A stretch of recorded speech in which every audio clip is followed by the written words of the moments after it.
আরে রতনদা, এ হাতে তাবিজটা এইভাবে পড়ে আছো কেন? এ দেখো না, বাঁধার সুতোটা তো প্রায় ছিঁড়েই গেল। হ্যাঁ, এই তাবিজ যাতা তাবিজ নয় রে। এই তাবিজ থাকলে কোনো অশুভ শক্তি আমার কিচ্ছু করতে পারবে না। কি, এই তাবিজটা যদি তোমার কাছে থাকে তাহলে কোনো অপদেবতাই তোমার কোনো ক্ষতি করতে পারবে না? হ্যাঁ হ্যাঁ, তবে আর বলছি কি, এই তাবিজ আমায় একটা তান্ত্রিক দিয়েছিল। কারণ তান্ত্রিক বলেছিল ছোটবেলা থেকেই আমার পেছনে নাকি একটা অতৃপ্ত আত্মা ঘুরে বেড়াচ্ছে, সুযোগ পেলে সে আমার ক্ষতি করার চেষ্টা করবে। তাই এই তাবিজ আমায় পরিয়ে দিয়েছিল সে। যখনই আমি এই তাবিজ খুলে ফেলবো তখনই সেই আত্মা আমার ক্ষতি করার চেষ্টা করবে। তাই এই তাবিজটা আমি কখনো খুলি না। আমাদেরও এক চেনা তান্ত্রিক আছে, সে আমাদেরকে অনেক সময় সাহায্য করেছেন। আচ্ছা রতনদা, তুমি কি কোনোদিন ওই অতৃপ্ত আত্মাটাকে সামনে থেকে দেখেছো? কারণ দেখো, এতদিন ধরে যেহেতু তোমাদের কোনো ক্ষতি করেনি, তাহলে মনে হয় না এখন কোনো ক্ষতি করবে। আমার বয়স তখন অনেকটাই কম ছিল, মানে ওই মনে কর ওই তোদের বয়সের মতো। তখন প্রথমবার আমি ওই অতৃপ্ত আত্মাকে দেখতে পাই। কেমন দেখতে ছিল তাকে? মানে তুমি তো তাকে দেখেছিলে। আচ্ছা, সেই ঘটনার কথা বলো না আমাদের। আমাদের ভূতের গল্প শুনতে মানে খুব ভালো লাগে। আর শিবও ঠিকই বলছে, ভূতের গল্প শুনতে না আমাদের সত্যিই খুব ভালো লাগে। তুমি বলো না রতনদা। একদিন সন্ধ্যাবেলা বাড়ি থেকে বেরিয়ে বাড়ির পেছনের দিকের একটা ঝোপের কাছে গিয়েছিলাম। ঝোপের মধ্যে একটা গভীর ডোবা ছিল। সেই ডোবার কাছে গিয়ে দাঁড়িয়ে কি যেন দেখছি, এমন সময় মনে হলো আমার পেছনের দিকে কে যেন কাশছে। পিছনে তাকিয়ে দেখতে পেলাম একটা বুড়ো মতো লোক বসে কাশছে সেখানে। আমি বললাম, কে আপনি? ওখানে এইভাবে বসে আছেন কেন? আমি আমি বাবা, আমি ওই ডোবার ধারে যাব।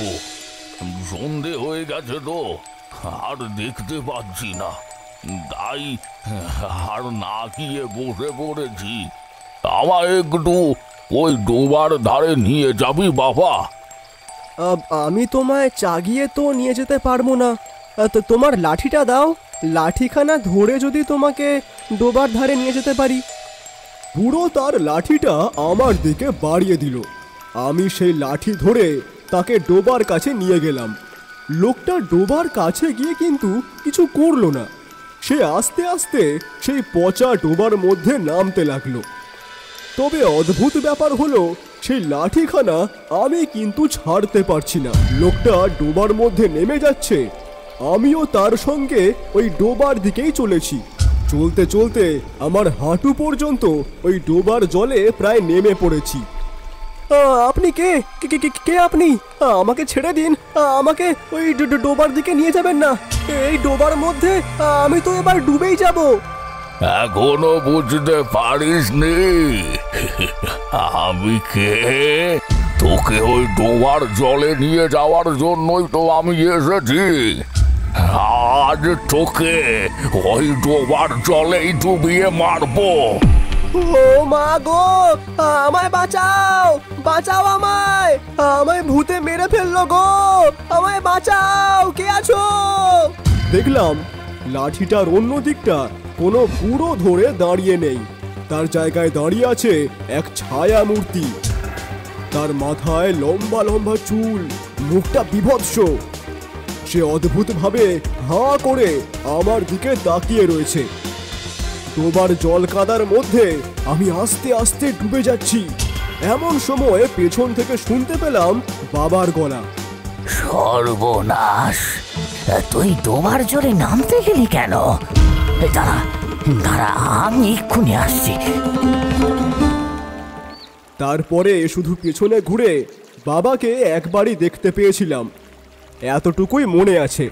তারপর আর কিচ্ছু মনে নেই। জ্ঞান হারিয়ে সেই ডোবার মধ্যেই আমি পড়ে গিয়েছিলাম। সর্বনাশ, এই কোন বিপদের মধ্যে তুমি পড়েছিলে?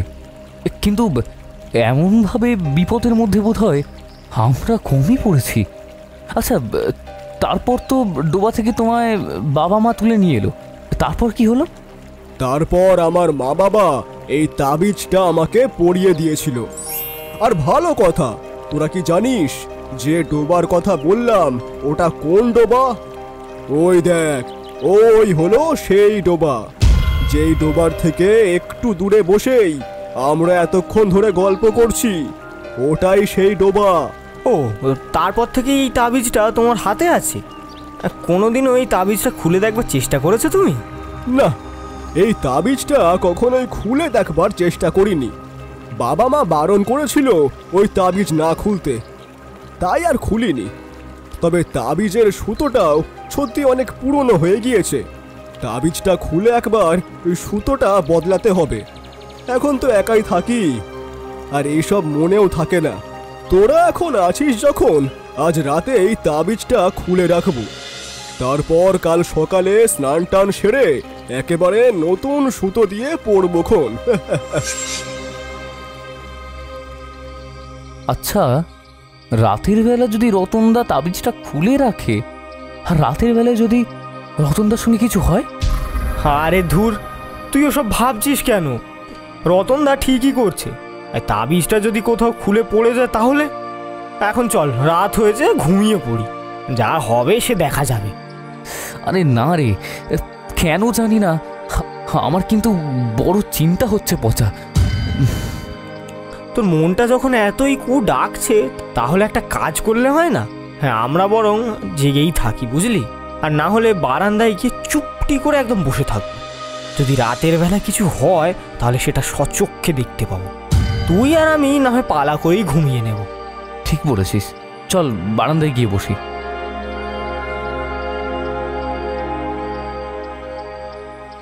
ওই যে খাটি আছে, ওই খাটিয়ার ওপর দুজন মিলে বসি, আর হ্যারিকেনটা ওটাও জ্বালিয়ে রাখি। আমি একটু ঘুমিয়ে নি, বুঝলি? দে, তুই পাহারা দে। আবার আমায় ডেকে দিয়ে তুই ঘুমাবি, বুঝলি? আমি তখন পাহারা দেব।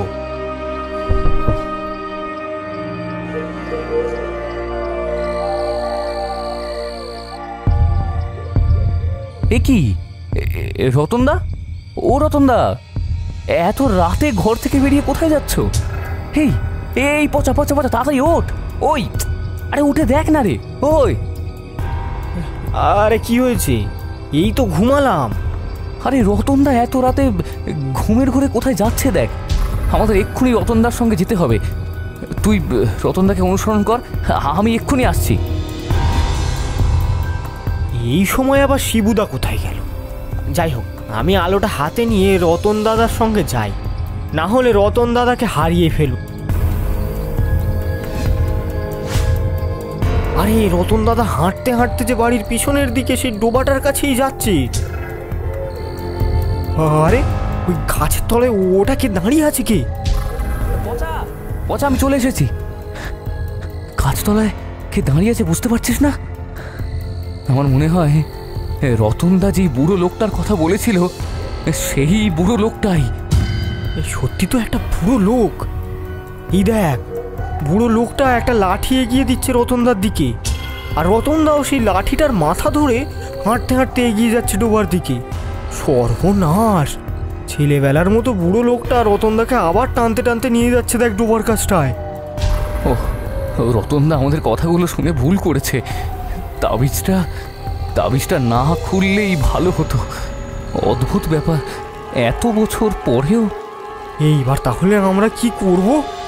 রতনদা তো ঘুমের মধ্যেই হাঁটছে রে।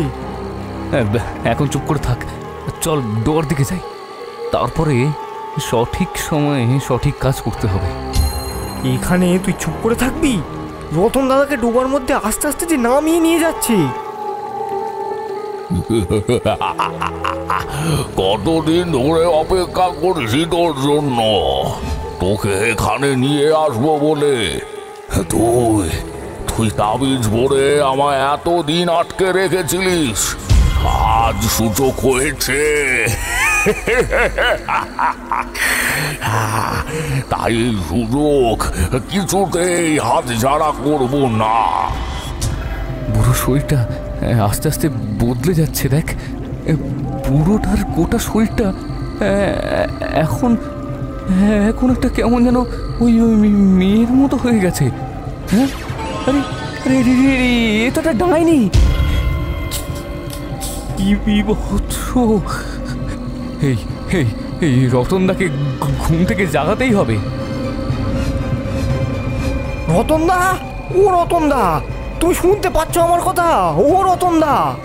তোরা কারা? এখন এখানে কি করতে এসেছিস? চলে যা বলছি, চলে যা বলছি এখান থেকে। রতনদা, রতনদা, ও রতনদা, আমাদের কথা শুনতে পাচ্ছ না? ও রতনদা, আমাদের কথা শোনো। রতনদা, রতনদা, ঘুম থেকে ওঠো রতনদা। চলে যা বলছি, চলে যা বলছি এখান থেকে। আরে ওইভাবে হবে না, তাড়াতাড়ি চল, তাবিজটা তাড়াতাড়ি রতনদার হাতে পরিয়ে দিতে হবে।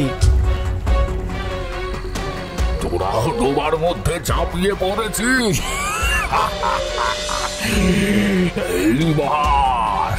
এইবার তোদেরকে বাঁচাবে কে? এই ডোবার মধ্যে তোদের তিনজনকে আজ ডুবিয়ে মারবো। আমার না দেখ, ভীষণ ভীষণ শ্বাসকষ্ট হচ্ছে, শুধু মনে হচ্ছে জলের ভিতর থেকে যেন কেউ আমাকে টেনে ধরছে। এই শিবু, এই তাড়াতাড়ি তাড়াতাড়ি রতনদার হাতে ওই তাবিজটা পরিয়ে দে না। এই তো রতন দাদার হাতে তাবিজটা প্রায় পরিয়েই দিয়েছি।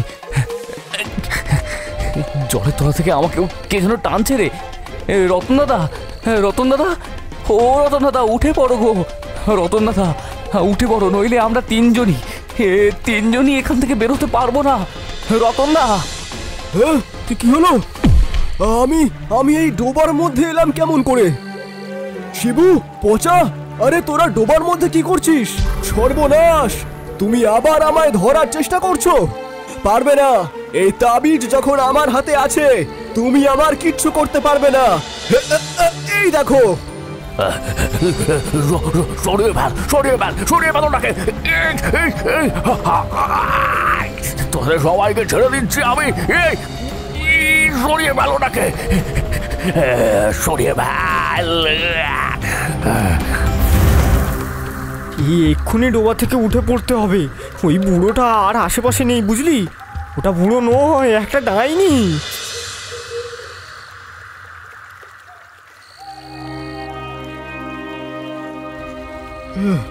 তোদের কথা শুনে তাবিজটা মাত্র এক রাতের জন্য খুলে রেখে কত বড় ভুল করেছিলাম দেখেছিস? যাই হোক, শিবু তাবিজের সুতোটা বদলে সঠিক সময়ে ওটা আমায় পরিয়ে দিয়েছিল বলেই এই যাত্রায় আমরা সবাই বেঁচে গেলাম। বাবা, বেঁচে গেলাম, কিন্তু জল কাদায় গোটা শরীরের অবস্থা কি হয়েছে! ও বাবা, বড় দুর্গন্ধ বেরোচ্ছে। এই চল, এই রাতের বেলা গ্রামের নদীতে একবার সাঁতার কেটে আসি তাহলে। যা বলেছিস, তোদের পাল্লায় পড়ে আজ রাতে আবার আমায় ছোট হয়ে যেতে হবে।